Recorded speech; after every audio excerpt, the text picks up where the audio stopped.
Yah, please fill me with the Ruach HaKodesh, that I may speak your written words with boldness to those who listen. I ask all these things in Yeshua HaMashiach's name, amen. We'll start with the Shema, listen and obey. Children of Yah, pay careful attention and respond. Yahweh is our power and authority. Yahweh works in unity with himself, and you shall act upon your love to Yahweh with your power and authority, with your thoughts and mind, with your entire body, and with all the muchness that you have. 1 Kings chapter 18. A long time passed, then in the 3rd year, the word of Yahweh came to Eliyahu, Go, present yourself to Achav, and I will send rain down on the land. When Eliyahu went to present himself to Achav, the famine in Shamron had become severe. Achav called Obadiah, that's Obadiah, who was in charge of the place. Now Obadiah greatly revered Yahweh. For example, when Isabel was murdering Yahweh's prophets, Obadiah took 100 prophets, hid them in 2 caves, 50 in each, and supplied them with food and water. Achav said to Obadiah, Go throughout the land and check all the springs and valleys. Maybe we can find grass somewhere, so that we can keep the horses and mules alive and not lose all the animals. So they divided between themselves the territories to be visited. Achav went one way by himself, and Obadiah went another way by himself. Obadiah was on the road when suddenly Eliyahu encountered him. Obadiah recognized him, fell on his face, and said, Is it really you, my lord, Eliyahu? He answered, Yes, it is I. Go, tell your master Eliyahu is here. Obadiah replied, How have I sinned, that you would hand your servant over to Achav to kill me? As Yahweh your God lives, there can't be a single nation or kingdom where my master hasn't sent to search you out and find you. Now you say, Go tell your master Eliyahu is here? But as soon as I leave you, the spirit of Yahweh will carry you off, carry you off to I don't know where, so that when I come and tell Achav and he can't find you, he will kill me. But I, your servant, have revered Yahweh from my youth. Wasn't my Lord told what I did when Isabel killed Yahweh's prophets? How I hid 100 of Yahweh's prophets by 50s in caves and supplied their food and water? Now you say, Go tell your master, Look, Eliyahu is here. Why, he killed me.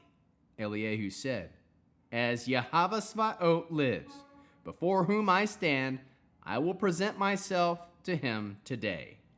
So Obadiah went, found Achav, and told him. And Achav went to meet Eliyahu. When Achav saw Eliyahu, Achav said to him, Is it really you, you troubler of Israel? He answered, I haven't troubled Israel. You have, you and your father's house, by abandoning Yahweh's mitzvot and following the Baalim. Now order all Israel to assemble before me on Mount Carmel, along with the 450 prophets of Baal and the 400 prophets of the Asherah, who eat at Isabel's table.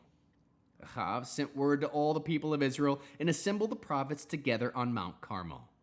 Eliyahu stepped forward before all the people and said, How long are you going to jump back and forth between 2 positions? If Yahweh is God, follow him. But if it's Baal, follow him. The people answered him, Not a word. Then Eliyahu said to the people, I alone am the only prophet of Yahweh who is left, while Baal's prophets number 450? Let them give us 2 young bulls. They can choose the bull they want for themselves. Then let them cut it in pieces, and lay it on the wood, but put no fire on it. I will prepare the other bull, lay it on the wood, and put no fire under it. Then you call on the name of your God. I will call on the name of Yahweh, the God who answers with fire. Let him be God. All the people answered, Good idea. Agreed. Then Eliyahu said to the prophets of Baal, Choose 1 bull for yourselves and prepare it first, because there are many of you.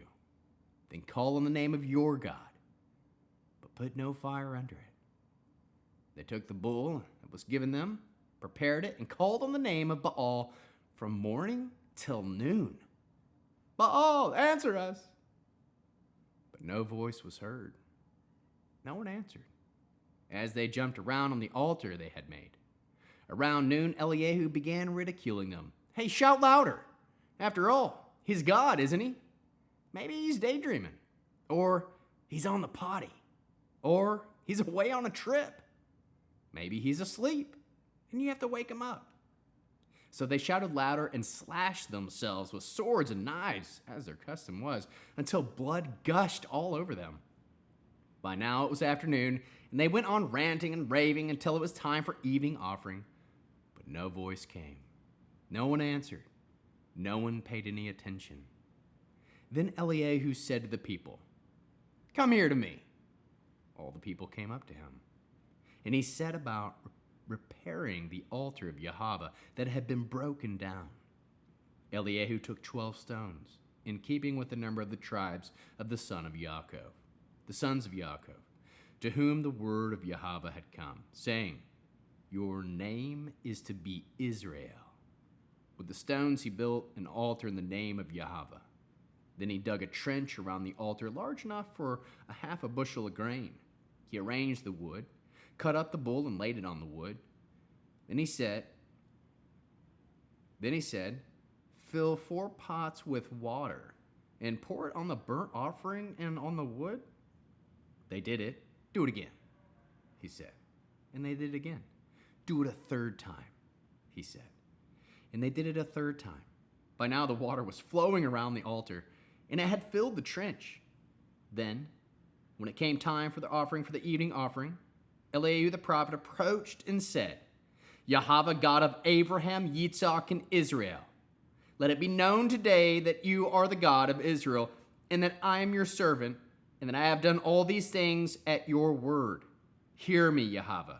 Hear me, so that this people may know that you, Yahweh, are God, and that you are turning their hearts back to you." Then fire of Yahweh fell. It consumed the burnt offering, the wood, the stones, the dust, and it licked up the water in the trench. When all the people saw it, they fell on their faces and said, "Yahweh is God! Yahweh is God!" Eliyahu said to them, "Seize the prophets of Baal. Don't let one of them escape." They seized them, and Eliyahu brought them to the Vadi Kishon and killed them there. Then Eliyahu said to Ahab, "Get up, eat and drink, because I hear the sound of heavy rain." Ahab went up to eat and drink, while Eliyahu went up to the top of Carmel. He bowed down to the ground, put his face between his knees. Now he said to his servant, "Go up and look out toward the sea." He went up, looked, and said, "There's nothing there." 7 times he said, "Go again." The 7th time, the servant said, "Now there's a cloud coming up out of the sea, no bigger than a man's hand." Eliyahu said, "Go up and say to Ahab, prepare your chariot and get down the mountain before the rain stops you." A little later, the sky grew black, and clouds and wind, heavy rain began falling as Ahab, riding on his chariot, made for Israel. The hand of Yahweh was in Eliyahu. He tucked up under his clothes and ran ahead of Ahab to the entrance of Israel.